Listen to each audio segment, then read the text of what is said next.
ایک بات اور ہوئی ہے، اور وہ یہ ہوئی ہے کہ سوشل میڈیا کے آنے کے بعد سیلف لو کی ڈیفینیشن ہم سب کے لیے تھوڑی سی بدل گئی ہے، اور ہمیں یہ لگنے لگا ہے، ٹوٹلی لگنے لگا ہے، کیونکہ ایسا ہوتا نہیں ہے۔ ہم یہ فرض کر بیٹھے ہیں کہ اگر تو ہم فلاں جگہ ٹریول کریں گے، اس لگژری کروز پہ چلے جائیں گے، یہ ویکیشنز کر لیں گے، اس برانڈ کے کپڑے پہن لیں گے تو ہمیں خوشی ملے گی، this is part of our self love. حالانکہ ان چیزوں میں جو ہے نا وہ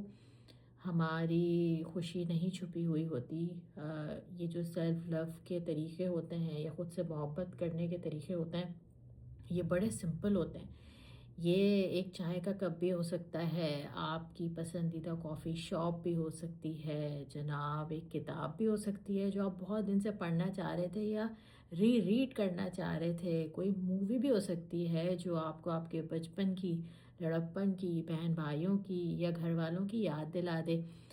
جن کے ساتھ بیٹھ کے آپ نے کوئی شو دیکھا ہو، اور وہ شو دیکھیں تو ساتھ ساتھ جو ہے وہ ساری میموریز بھی واپس آ جائیں۔ اسی طرح کھڑکی سے باہر جھانکتا کوئی خوبصورت منظر، غروب آفتاب، طلوع مہتاب، کیا نہیں ہے جناب ان چھوٹی چھوٹی چیزوں میں بنا۔ لیکن ہم لوگ جو ہے نا وہ اس رخ سے سوچتے نہیں ہیں، اسی لیے اپنی چھوٹی چھوٹی خوشیوں کے لیے اور اپنے چھوٹے چھوٹے شوق پورے کرنے کے لیے نا بڑی بڑی باتوں کے ہونے کا انتظار کرتے ہیں۔ یہ ایک ایلوژن ہے، سوشل میڈیا ایک ایلوژن ہے، ایک چھوٹی سی کھڑکی سے آپ کو جو کچھ نظر آ رہا ہوتا ہے وہ اصل نہیں ہوتا ہے۔ اس ایلوژن سے باہر آئیے اور اپنے آپ کو ڈسکور کیجئے، اور پھر آپ کو پتہ چلے گا کہ ونڈرز کیا ہوتے ہیں جو آپ کی ذات کے اندر ہو رہے ہوتے ہیں۔